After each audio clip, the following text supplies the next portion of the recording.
ဆိုင်ပါတယ်ဒီဘဝရေးဆိုတာလည်းနိုင်ငံရေးပဲပညာရေးဆိုတာလည်းနိုင်ငံရေးပဲကျန်းမာရေးဆိုတာလည်းနိုင်ငံရေးပဲအရာဝယ်လည်းနိုင်ငံရေးပဲ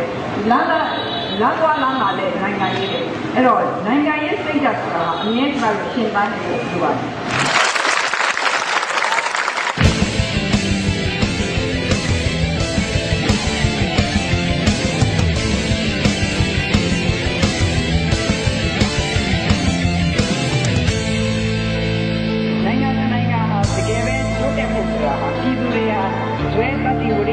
လုံးဝ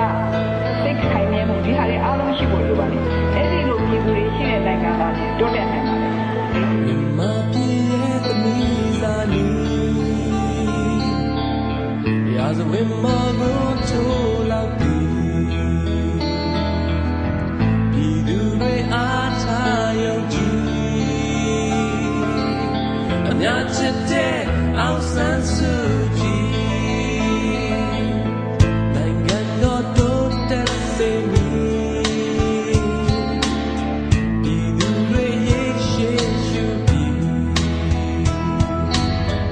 စိတ်ထားအမြဲတည်ကြည်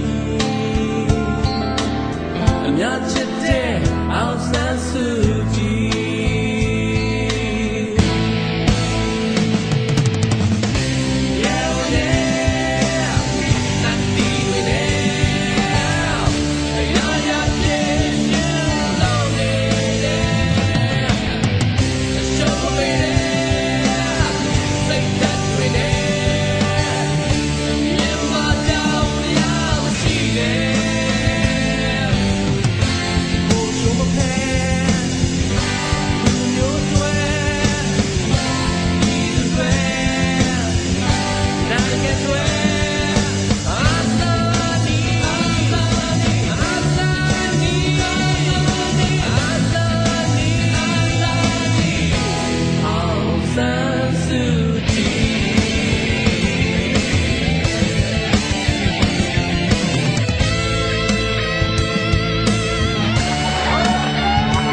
စုကြည်